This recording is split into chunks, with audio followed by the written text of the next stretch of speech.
Moi! Mä oon Kaitsu ja mä testaan Discbeeperia. Laitetaan se päälle. Moi. Sitten 45 sekuntia se rupee päästään piippausääntä. Katsotaan löytyykö kiekko.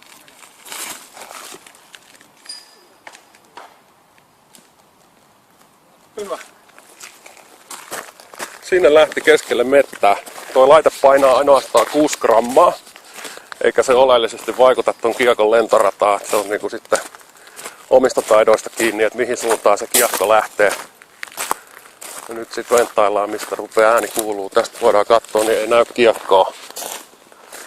Johonkin tonne se meni ja kohta se alkaa piippaamaan, niin sitten seurataan vaan ääntä kohti. Noniin. Sieltä rupes kuuluu. Mennään kattoo. Täällä.